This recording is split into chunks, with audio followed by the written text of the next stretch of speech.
So okay guys, meron tayong pag-uusapan ngayon at makinig kayo mga DDS. At ang pag-uusapan natin ngayon, ito. Okay, basahin natin. Majority of the Filipino believe allegations of Vice President Sara Duterte hidden wealth survey. The Manila Philippines, majority of the Filipinos believe Vice President Sara Duterte hold billions of peso in undisclosed bank account with public opinions sharply divided along political lines according to nationwide survey following recent legislative inquiries and report from the Anti-Money Laundering Council. Ang bilyones na tagong yaman ng mga Duterte na di-display ng dahil sa ICC at impeachment.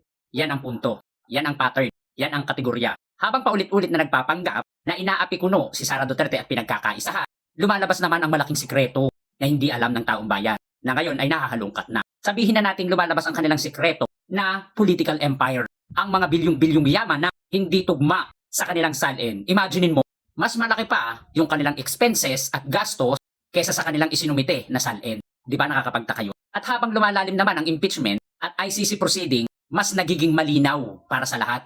Ang tanong at pinakamalaking tanong, paano nagkaroon ng malaking pera ang pamilyang mga Duterte? At paano nangyari na bilyon ang kanilang pera, pero ang nakasalin milyon lang? Hindi ba kayo nagtataka, mga DDS? Sige nga, paano nangyari yun?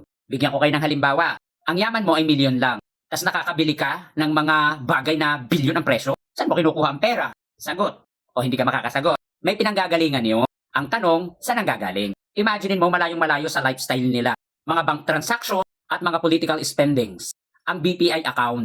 Ang mga tagong yaman ng mga Duterte. Saan ito nagmumula? At nito nga ay nabuhay ang mga diskusyon ng mga dokumento tungkol sa mga bank account ni Rodrigo Roa Duterte at Sara Duterte sa BPI. Julia Vargas Brand. Ang account na ito ay naglalaman umano ng bilyon-bilyon na hindi idiniklara sa kanilang salin. Ito ngayon ang isa sa pinakamabigat na tanong. Bakit may mga account na hindi lubusang maipaliwanag? At bakit ito ay itinatago? Ang salin ay hindi optional at mas lalong hindi ito suggestion. Kung hindi ito ay isang institutional obligation ng isang public servant. Kapag may undeclared asset o hidden account, possible na ito ay tax evasion. At posible din namang unexplained wealth, nakaw. At posible din namang possible betrayal of public trust. So ayan mga DDS, nawa po ay naunawaan. No?